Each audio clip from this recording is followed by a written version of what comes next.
Hello everyone, this is TheNelston. Welcome back to another video. Today I'm here to talk about the Beta 5 release of 3.0 for Rebirth of the Night. Now I'm very excited to talk about this because there are a lot of changes that have been made that make the game more enjoyable, and overall, while this is not that big of a content update, this has done absolute wonders for performance and all that other stuff. So without further ado, let's go ahead and get straight into the video. I hope you guys enjoy. As with any other beta update video, the first thing I want to talk about are the mods. Now the first mod we're going to take a look at is the Onslaught mod. This is a brand new custom invasion mod specifically commissioned for Rebirth of the Night. The way it works is drastically different from past invasions. So in the past with hostile world invasions, you had it last throughout the entire night. Whereas with Onslaught, the way it works is that the invasions come in waves. So in order to clear the invasion, you basically have to beat all of the waves that are thrown at you. So invasions are going to occur every 7 to 10 days. So you may get an invasion 7 days from when you start. You might get one from 10. It really does throw an extra element of surprise in there. The next mod that I want to talk about is modular machinery and modular diversity. For now, there's only a single multi-block structure that has been added, but the plan is to add way more in the future so that there will be a lot more to work with. And of course, as with any other recipes, all you have to do is hover over the item, press R, and you will see what the recipe is. The next mod I want to talk about is the Scroll of New Life. So if you've played on the previous beta versions, you already probably know about the Scroll of New Life. If you die, you will keep this in your inventory, and if your spawn point gets obstructed for whatever reason, this item will try to set you to the closest point to that spawn point. And the final mod that has been changed is Better Nether. So now we are using a fork of Better Nether known as Better Nether Rebirth of the Night Edition. The changes that are made in here are that terrain gen has been greatly improved, so you should be able to load in significantly faster now. And yeah, there's just some kind of small stuff, including new city structures. Now that we've talked about some of the new mods, let's go ahead and talk about some of the new features, starting with death changes. Now the first big change is that there is now a totem of holding whenever you die. So if I type in /kill, you'll see that all the stuff in my inventory except for my main hand as well as my armor and baubles and things like that will be dropped. However, if I look right here, you'll see that there's this kind of like totem that'll hover around. It will never despawn, it'll simply stay here. And all you have to do to get your items back is to just punch it a couple times until all your stuff goes into your inventory. Now let's say you were to die a second time. Your inventory is again going to have a totem generated to hold the stuff, but your previous inventory or your previous totem is going to be popped, it's going to disappear, and all the items are going to spill out. Now the second big death change is that if you die, you'll see that I had 625 XP. And now, essentially, instead of losing 100% of your XP on death like you used to, you will only lose 50%, and an additional 25% of that dropped XP is recoverable. So in essence, if you die and you go back and grab your stuff, you're going to be able to recover 62.5% of your XP. The next thing I want to talk about is adjacent to death, but not necessarily under that category. And this is the Soul Binding enchantment. So essentially the way this works is pretty simple. Each level of soul binding will give you a 25% chance to keep that item on death, even if you're not holding it in your main hand. You'll notice, oops, I didn't have the pickaxe in my main hand, which means normally it should be dropped. You'll see that I have my pickaxe, although now it went from soul binding 4 to soul binding 3. So now it has a 75% chance of preserving my item. Now this enchantment can be applied to any item. It doesn't just have to be gear. So if you have some valuables you want to hold on you, for example, like let's say a nature's compass or whatever, you can apply it on there and you won't lose it on death either. So this is a very, very, very useful enchantment. The next new feature that I want to talk about is going more in depth with modular machinery. So if you get yourself a blueprint like this, then you'll notice that it'll cycle through a bunch of different blocks that you can build your machine with. Yeah, it is highly, highly customizable. So all you have to do in order to construct it is just follow the instructions on here. And in fact, you can kind of hover, drag it around, I guess you could say, and see what the different options are for building it. So we're just gonna go ahead and construct it really quickly, and I'll be right back with you guys. So if you build the structure properly and you right click on the controller, you'll see that it says structure found drier. Now the great thing about this is that it can further be upgraded. So if you have access to the nether and you want to upgrade this into something that's even better, all you have to do is replace the iron bars above this machine controller with sansanite bars, and you'll see it says that the structure is still a drier, but now it'll process 50% faster. So just to give you an example, if I right click in here and put in some plant fibers and I wait to see what happens, you'll see that it slowly processes. It does take quite a while. I think you guys all know that the drying rack is unfortunately quite slow, but you know, there's this wonderful interface you can look at while you're waiting. And the last thing that I want to talk about for new features is the flower crown. It is a very simple recipe. It is just 3 flowers of any type, 2 plant fibers, and a stick wood of any type. And if I put it on, you'll notice it's very fashionable and it works with any skin. In fact, if I have a helmet on as well, so put on a diamond helmet and I go into game mode 0, you can actually even put this in your cosmetic armor slot. So you'll see it'll take precedent over the diamond helmet. And so instead of having a diamond helmet, it'll hide it and you will just see your wonderful, wonderful flower crown. Next, let's talk about some tweaks and miscellaneous changes. The first big one is that, as a reminder, fire resistance now is split into 10 different levels. So you have level 1 for 10% fire resistance, level 2 for 20%, all the way up to level 10 for 100% fire resistance. As a result of this change, there are now 5 new armor set bonuses that have been kind of restructured to give you varying levels of fire resistance. The first change is that molten armor now gives you full fire resistance, that is, fire resistance 10. Onyx armor has been changed to give you fire resistance 5. And if I go ahead and give myself 3/4 mithril, so that is the helmet, the chest plate, and the mithril leggings, and I go into survival, you'll see that I now have 30% fire resistance or fire res level 3. If I give myself full dragon scale armor from a fire dragon, I have Flames of Pride, and if I go into game mode 0, you'll see that I have fire resistance level 5. And finally, Everflame or full fire dragon steel will give you fire resistance 5, so you will have 50% immunity. There have also been some crafting tweaks. So the first one is that a recipe that can convert boar heads into leather has been added at a 1-to-1 conversion rate. Padding is now craftable using a feather or wool, and it can accept any wool color, type, anything like that. Debarked logs can now also be turned into 3 planks of their respective type in a crafting table, or if you take it over to a Better with Mods saw, you can also saw it for 5 birchwood planks, or 5 planks of that type, as well as 2 piles of wood chips. Umbrium pellets are also now a lot cheaper, so in order to craft them, all you need is 1 soulforged steel ingot and 1 zanite gemstone, and you will get yourself 4 umbrium pellets. And the last crafting change is that Lunar Water's recipe has been changed from dropping lapis into a cauldron of water to dropping a lunar quintessence into a cauldron of water. The next set of tweaks relates to the fragile blocks mod. The first big tweak is that you can no longer dash through doors. So you previously were able to, but now it honestly is just kind of annoying, and so this has been removed.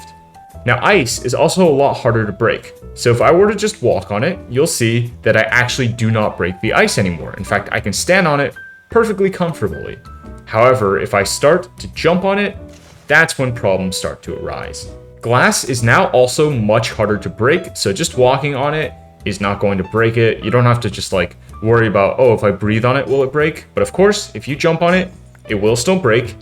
And, you know, even if you sprint at it, it won't break. But if you dash through it, it will still break, so you can still feel really cool.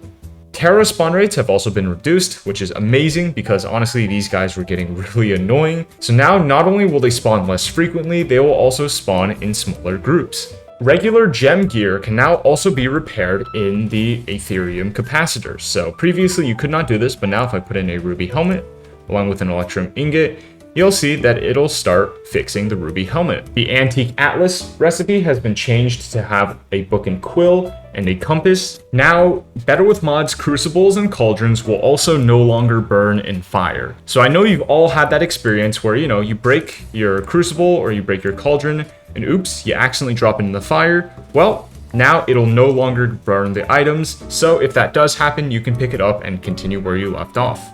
X-ray armor now no longer gives you plus 20% projectile damage because that was frankly pretty overpowered. Botanic glass has also been changed so that it now drops itself when you break it. This should make it a lot easier to use, and if you accidentally misplace it, well, you don't have to worry about going through its insanely expensive recipe multiple times. Speaking of botanic glass also now no longer breaks from arrows being shot at it. Golden tools have had their durability slightly increased to a higher level, so you could actually viably use them for a decent amount of time, or heck, even put mending on them if you wanted to. Emerald to emerald trades from a villager have also been removed. Rustic seeds now also no longer drop from grass, so you will still get other seeds, for example, hemp seeds, wheat seeds, and other things like that, but you will no longer get chili seeds, tomato seeds, and anything else of the sort.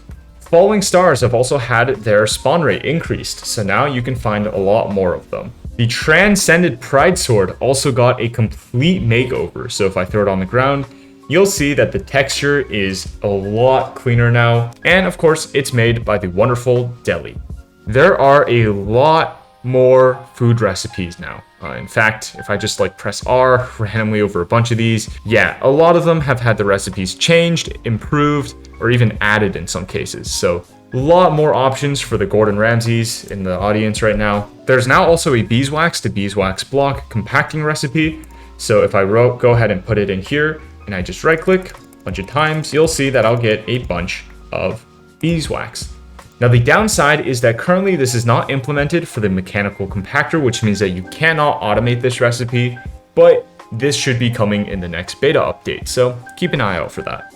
Plague Doctor trades have also been changed and added, so you'll see that you can now actually buy different plague cures, you can sell plague cures back, and yeah, Plague Doctors are now fully functional. This next section is going to be dedicated to some things that Fork forgot to put in the changelog, so I'm actually recording this after I finish the video technically. The first things that I want to talk about are all related to the skewered crassulas. So these skewered crassulas can be found underground, you probably have seen them before, but now there are two new uses for them. The first one is that you can actually turn these into greasy stems, which essentially take the place of sticks in any recipe, so yeah, you can convert the greasy stems into sticks. You can also turn these skewered crassulas into traditional marshmallows using a marshmallow, which is made with sugar and an egg item with some water in a kettle, and obviously combining it with the skewered crassula in the cooking mortar, and you'll get two of these traditional marshmallows. Then what you can do is you can equip the traditional marshmallows in your offhand, get yourself a marshmallow stick, shift right click, and you'll get yourself a traditional marshmallow on a stick. And then if you right click on the campfire and you hold it for a while, you'll get yourself a roasted traditional marshmallow on a stick. And this will lose potency very quickly, so you want to make sure to eat it as soon as you can. And when you eat this marshmallow on a stick, you'll get a couple of different buffs, including speed for a couple seconds, as well as, of course, the well-fed effect. There are also some ways of making some unique blocks or items using. There are now new block right-click interactions. In other words, if you right-click on a block while holding a certain item, if you right-click on certain blocks while holding certain items, you can transform those blocks into new blocks or into new items. If you right-click on framed glass with a rune of nature, you turn it into botanic glass. Right-clicking on a sand block with a rune of soul turns it into soul sand. Right-clicking on a better with add-on scaffold with wheat or tall grass gives you thatch.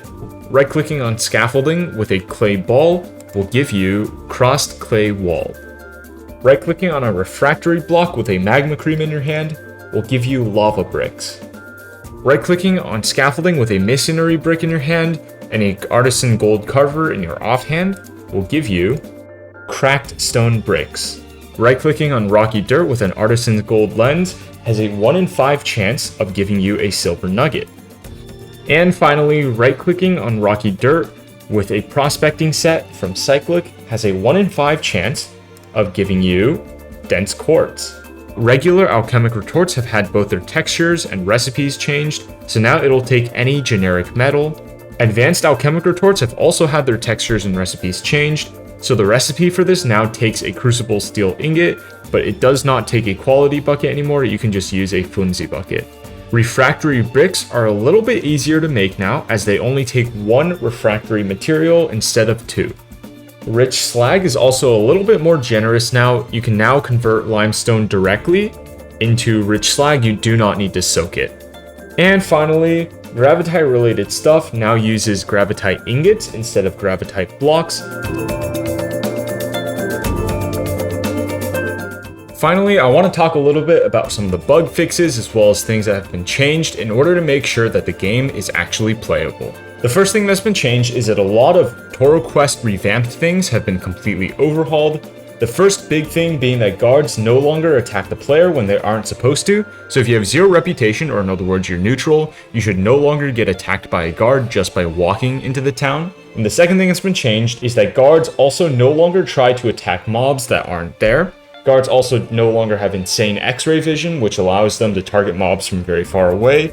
And finally, there have been a bunch of other fixes and quality of life improvements that you can actually read up on in the mod Changelog. The Twilight Forest has finally been fixed, so it should no longer cause crashes when you try to go in. So there are 2 types of witches, goblins, and the poison silverfish have been removed temporarily, but hopefully if the issue is resolved, they should come back eventually. Cherrywood nailed planks now have the correct recipe. The bone meal dupe has been fixed, so now if you put things inside of a mechanical compactor, you will no longer get excess bone meal from it. The switch button in kettles have also been fixed, so if you press this switch button, it'll move the water over, and you can also move it back.